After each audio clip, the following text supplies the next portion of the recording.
ఓం నమః శివాయ. ఓం నమో నారాయణాయ. కర్మ నివారణ సంచిత కర్మ ప్రారబ్ధ కర్మ ఆగమిక కర్మ నివారణ నరదృష్టి నివారణ కాల భైరవాయ నమో నమః. హరి ఓం. మా ఛానల్కి స్వాగతం. చూస్తున్న వీక్షకులకు ప్రేక్షకులకు ప్రియ కాళభైరవ భగవద్బంధులకి స్వాగతం పలుకుతూ మమ్మల్ని ఎంతగానో ఆదరిస్తూ ఉండబడినటువంటి ప్రియ సోదర సోదరీమణులకు సనాతన ధర్మ సంరక్షకులకు జ్యోతిష్య అభిమానులకు స్వాగతం పలుకుతూ 2025 సంవత్సరం ప్రారంభంలోనే మొదటి జనవరి మాసం ఎలా ఉండబోతుందో కూడా సవివరంగా సంపూర్ణంగా తెలుసుకుందాం. అందరికీ ముందస్తుగా నూతన ఆంగ్ల సంవత్సర శుభాకాంక్షలు. ఈ ఆంగ్ల సంవత్సరంలో అందరికీ కూడా శుభం జయం లాభం జరగాలని కోరుకుంటూ ఎవరైతే ఏ వృత్తులైతే చేస్తుంటారో అన్నింటి విజయం సాధించాలని మనసారా కాళభైరవ స్వామి వారిని కోరుకుంటూ ఆశీర్వచనం. అలాగనే 1వ తారీఖు 1వ నెల 2025 నుండి 31/1/2025 వరకు అంటే ఈ జనవరి మాసం అంతను కూడా పుట్టినటువంటి వారందరికీ కూడా ముందస్తుగా జన్మదిన శుభాకాంక్షలు. గతంలో వివాహం చేసుకున్న వారికి వివాహ వార్షికోత్సవ శుభాకాంక్షలు. ద్వాదశ రాశుల్లో గ్రహ గమనాన్ని ఒకసారి వీక్షింపచేద్దాం. వృషభ రాశిలో దేవగురు బృహస్పతి సంచార స్థితి, కర్కాటక రాశిలో కుజ భగవానుడు సంచార స్థితి, కన్యరాశిలో కేతు భగవానుడు సంచార స్థితి, ధనుసు రాశిలో రవి బుధ సంచార స్థితి, కుంభరాశిలో శుక్రుడు మరియు శని సంచార స్థితి, మీనరాశిలో రాహు సంచార స్థితితో ద్వాదశ రాశుల్లో గ్రహ గమనాలు ఈ విధంగా ఉన్నాయి. కన్యరాశి వారికి ఈ నూతన ఆంగ్ల సంవత్సర ప్రారంభకాల సమయంలో ఎలా ఉండబోతుందో ఈ వీడియోలో సవివరంగా సంపూర్ణంగా తెలుసుకుందాం. కన్యరాశిలో ఏ నక్షత్రాలు వస్తాయి అనగా ఉత్తరా నక్షత్రంలోని 2, 3, 4 పాదాలు, హస్తా నక్షత్రంలో 4 పాదాలు, చిత్తా నక్షత్రంలోని 1, 2 పాదాలు కలిపితే కన్యరాశి అవ్వడం జరుగుతుంది. కన్యరాశి యొక్క అధిపతి బుధ భగవానుడు. చాలామందికి పుట్టినటువంటి కాల సమయంలో డేటా ఆఫ్ బర్త్లో లేనటువంటి కారణం వలన పేరు యొక్క మొదటి అక్షరాన్ని అనుసరిస్తూ ఆ రాశిని తెలుసుకునే ప్రయత్నం చేద్దాం. టో, పా, పీ, పు, ష, అణ, ఠ, పే, పో అక్షరాల వారందరూ కూడా కన్యరాశి జాతకులే. అలా కన్యరాశి వారికి రాశిలోనే కేతు భగవానుడు సంచారం చేయడం, అర్ధాష్టమ రవి అర్ధాష్టమ బుధుడు అంటే ఏడాది తర్వాత రవి భగవానుడు ధనుసు రాశిలో అర్ధాష్టమంగా సంచారం చేయడం వలన వాహన ప్రమాదాలు పొంచి ఉన్నాయి. నిప్పుతో కానీ, నీటితో కానీ, యంత్రాలతో కానీ, ఆయుధాలతో కానీ, ప్రభుత్వ అధికారులతో కానీ వాగ్వివాదాలకు సరైన సమయం కాదు. కనుక వీలైనంత వరకు ప్రమాదాలను నివారించాలి అన్నట్లయితే ప్రశాంతత, మౌనము, ధ్యానము, ఏకాగ్రత వలన మంచి కాలము పొంచి ఉంటుందని చెప్పి కూడా గుర్తుపెట్టుకోగలగాలి. అలాగే 6వ స్థానంలో శుక్రుడు మరియు శని సంచార స్థితి ఉండడం వలన బంగారు ఆభరణాలు, వస్త్రాలు, షేర్లు, గృహ క్రయ విక్రయాలు యోగించే అవకాశాలు ఉన్నాయి. కాబట్టి కొనేటువంటి కాల సమయంలో 1కి 10 సార్లు సంపూర్ణంగా దాన్ని పరిశీలించుకోవడం మీ వ్యక్తిగతం అని చెప్పి గమనించాలి.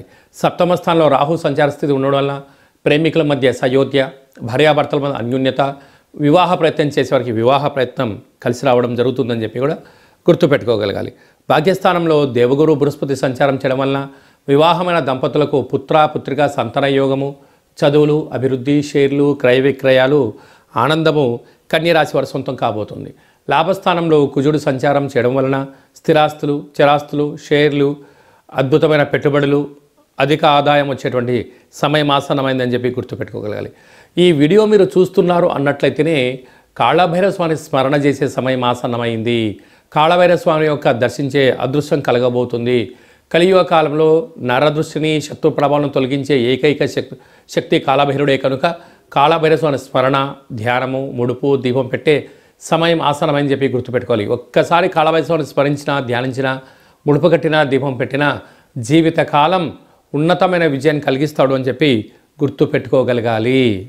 2025 జనవరి నుండి 31వ తారీఖు వరకు ముఖ్యమైనటువంటి తిథుల గురించి, పండుగల గురించి క్లుప్తంగా సవివరంగా సంపూర్ణంగా తెలుసుకుందాం. 1/1/2025 బుధవారం సందర్భంగా కళవు వెంకటనాయక అన్నట్లుగా వెంకటేశ్వర స్వామిని స్మరించిన, ధ్యానించిన, వెంకటేశ్వర స్వామికి తులసిమాలను సమర్పించిన అద్భుతమైన సంవత్సరానికి అంతనూ కూడా అఖండ ఐశ్వర్యాలు మన సొంతమవుతాయి. కనుక స్వామివారి స్మరణ, దర్శనం, యోగం అని చెప్పి గమనించాలి. అలాగే 7వ తారీఖున పుష్యమాస శుద్ధాష్టమి విశేషంగా రురుకాళ భైరస్వామి స్మరణ, కూష్మాండ దీపము, హోమ కార్యక్రమం ఆచరించడం వల్ల సకల రుణాలు, రోగాలు, శత్రువులు తొలగిపోతాయని చెప్పి కూడా గమనించాలి. అలాగనే మనకు 10వ తారీఖున విశేషమైన ముక్కోటి ఏకాదశి వెంకటేశ్వర స్వామి వారిని ఉత్తర ద్వారం గుండా దర్శించడం వల్ల అద్భుతమైన ఐశ్వర్యం, ఆనందం మన సొంతం అవుతుంది. 13వ తారీఖు భోగి, చిన్నపిల్లలకు భోగి పళ్ళను పోయడం వారికి ఆయుష్ను కలిగిస్తుందని చెప్పి కూడా గమనించాలి. 14వ తారీఖున మకర సంక్రాంతి, మకర రాశిలోకి రవి సంచారం అవడం వల్ల శబరిమల అయ్యప్ప స్వామి వారి యొక్క మకర జ్యోతి దర్శనం బహుజన్మ పుణ్యఫలంగా భావించగలగాలి. ఇంటికి ఒక గుమ్మడికాయని దిశ పలకొట్టడం, సాధు సంతులకు దాన ధర్మం చేయడం వలన కొత్త సంవత్సరానికి స్వాగతం పలికే అవకాశం అధికంగా ఉంటుంది. 15వ తారీఖున కనుమ, పశువులకు, పక్షులకు పూజ చేయడము, మనకు పంచభూతాలకి మనం కృతజ్ఞత తెలిపి కొత్త పంటను పూజ చేసుకొని చెందడం వల్ల మనకు, మన కుటుంబానికి సంవత్సరం అంతా కూడా నిత్యము ఆయుష్, ఆరోగ్యము, ధనము, ఆహార వస్తు ధాన్యాలతో మన గృహాలతో విరాజిల్లుతాయని చెప్పి గమనించాలి. 22వ తారీఖున పుష్యమాస బహుళాష్టమి, కాళభైరస్వామికి హోమము అష్ట కష్టాలని నివారిస్తుంది. అలాగే 29వ తారీఖున అమావాస్య, ఉత్తరాషాఢ నక్షత్రము కనుక విశేషంగా బుధవారం రోజు అమావాస్య రావడం వల్ల బుధాదిత్య రాజయోగం, ప్రభుత్వ ఉద్యోగ ప్రయత్నం చేసేవారు, అలాగనే ఉద్యోగంలో ఉండబడిన వారు, రాజకీయాలు, వ్యవసాయ క్షేత్రాల్లో విజయం సాధించే వారందరూ కూడా ఈ రురుకాళభైరస్వామికి స్మరణ, ధ్యానము, హోమ కార్యక్రమాన్ని చేయడం వలన సకల దోషాలు అన్నీ కూడా తొలగిపోయి, విశేషంగా అందులో బుధవారం అవ్వడం వలన ఒక కప్పులో పెసర్లను తీసుకొని అందులో కర్పూరాన్ని పెట్టి దిష్టి వెలిగించి ప్రవహించే నీటిలో వేయడం వలన ఈ అమావాస్యకు సంబంధించిన దోషం తొలగిపోతుందని చెప్పి కూడా గమనించాలి. అలాగనే ఈ యొక్క పాత్రను కంచు పాత్ర అంటారు. అంటే కంచు మోగినట్టు కనకం మోగదు గదరా సుమతి అని చెప్పి మనకు సుమతి శతకంలో చెప్పడం జరుగుతుంది. చూడండి ఓంకార శబ్దం ఎంత వినసొంపుగా ఉందో.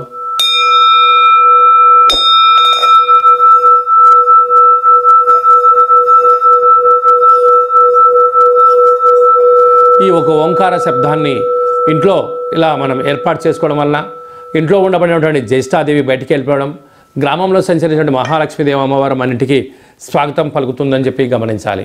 అలాగనే నరదృష్టి, శత్రు ప్రభావాలు, తంత్ర ప్రయోగాలు, తాంత్రిక ప్రయోగాలను కూడా నివారించబడుతుంది. ఈ యొక్క పాత్ర ఇంట్లో ఉండడం వల్ల రోజు కాళభైరవ స్వామికి స్మరణ, ధ్యానము, పూజ చేసుకోవడం వల్ల ఐశ్వర్యానికి స్వాగతం పలుకుతుంది అని చెప్పి కూడా మీరు గమనించగలగాలి. అలాగనే మీ వ్యక్తిగత జాతకం తెలుసుకోవాలనుకుంటున్నారా? మీరు పుట్టినటువంటి తేదీ, నెల, సంవత్సరం, పుట్టినటువంటి సమయాన్ని రాసి మీరు వాట్సాప్లో పంపించగలిగినట్లయితే 100 సంవత్సరాల జాతకాన్ని రాసి పంపించి పుట్టినప్పుడు గ్రహ గమనాలు ఎలా ఉన్నాయి, ప్రస్తుతం ఎలా ఉంటున్నాయి, రాబోయే కాలం ఎలా ఉండబోతున్నాయో సవివరంగా సంపర్కం కూడా మీకు తెలియజేయడం జరుగుతుందని చెప్పి కూడా గమనించాలి. చాలామందికి డేటా ఆఫ్ బర్త్లో లేనటువంటి వారికి పేరు యొక్క మొదటి అక్షరాన్ని అనుసరిస్తూ ఆ రాశిని తెలుసుకునే ప్రయత్నం చేస్తూ, అలాగనే ఆ రాశికి భూత, భవిష్యత్, వర్తమానాన్ని కాళభైరవ ఉపాసన చేత రమణ శాస్త్రం ద్వారా అనగా గవ్వళ ద్వారా జ్యోతిష్యం తెలియజేయడం జరుగుతుంది. కనుక జ్యోతిష్యాన్ని తెలుసుకొని జీవితంలో ఉన్న అడ్డంకులను తొలగించుకొని కొత్త జీవితానికి స్వాగతం పలకాలనుకుంటున్న వారందరూ ఈ కింది నెంబర్ని సంప్రదించి ఆన్లైన్ ద్వారా కానీ, ఆఫ్లైన్ ద్వారా కానీ, వాట్సాప్ కాల్ ద్వారా కానీ సంప్రదించి అపాయింట్మెంట్ తీసుకొని సంప్రదించినట్లయితే మీకు సవివరంగా సంపూర్ణంగా తెలియజేయడం జరుగుతుంది అని చెప్పి గమనించాలి. మన యొక్క కాళభైరవ స్వామి యొక్క దేవాలయంలో ఎవరైతే జాతకం చెప్పించుకుంటారో వాళ్ళ పేరు మీద మన దేవాలయంలో 4 మంగళవారాలు, 4 శనివారాలు, శుద్ధాష్టమి, పూర్ణిమ, బహుళాష్టమి, అమావాస్య సందర్భంగా ఒక్కొక్క నెలలో ఒక్కొక్క కాళభైరవ స్వామి ఉంటారు. కాళభైరవ స్వామికి పూజ చేయించి ప్రసాదం అందజేయడం జరుగుతుందని చెప్పి గమనించాలి. మీకు వాట్సాప్ కాల్ ద్వారా ప్రత్యక్ష ప్రసారం కూడా చూపించడం జరుగుతుందని చెప్పి కూడా తెలుసుకోవాలి. మీ అబ్బాయి కానీ అమ్మాయి కానీ చదువులో ఉత్తీర్ణత శాతం సాధించలేకపోతున్నారా, ఏకాగ్రతగా ఎందుకు ఉండలేకపోతున్నారో కూడా తెలుసుకునే ప్రయత్నం చేద్దాం. అలాగనే అబ్బాయి కానీ అమ్మాయి కానీ వివాహ ప్రయత్నం చేస్తే ఎందుకు అవ్వట్లేదో కూడా తెలుసుకుందాం. భార్యాభర్తలతో తరచుగా గొడవ పడుతున్నారా, ఎందుకు గొడవ పడుతున్నారు, ఏం చేస్తే వారు విజయం సాధిస్తారో కూడా తెలుసుకొని అద్భుతమైనటువంటి బంగారు భవిష్యత్తుకు స్వాగతం పలుకుతామని చెప్పి కూడా గమనించాలి. అందరికీ ఈ నూతన ఆంగ్ల సంవత్సరానికి స్వాగతం పలుకుతూ ఈ సంవత్సరం అంతా కూడా అందరికీ శుభం, జయం, లాభం, మనోధైర్యం ప్రసాదించాలని కోరుకుంటూ ఆశీర్వచనం. ఓం శతమానం భవతి శతాయు పురుష సతేంద్రియ ఆయుష్యేవేంద్రియే ప్రతిష్టతి ధనం ధాన్యం బహుపుత్రలాభం శత సంవత్సరం దీర్ఘమాయు సర్వే జనా సుఖినో భవంతు లోకా సమస్తా సుఖినో భవంతు సర్వం కాళభైరవ దేవతార్పణమస్తు. ఈ వీడియో మీకు నచ్చినట్లయితే లైక్ చేయండి, షేర్ చేయండి, మా ఛానల్ని సబ్స్క్రైబ్ చేసుకోండి. మేము చేస్తున్న ఆధ్యాత్మిక వీడియోలు అందరికన్నా ముందుగా మీరు తెలుసుకోవాలనుకున్నట్టయితే, మీరు భగవత్ సేవ చేసినట్లయితే ఈ వీడియోను 10 మందికి ఫార్వర్డ్ చేసి హిందూ ధర్మాన్ని కాపాడండి.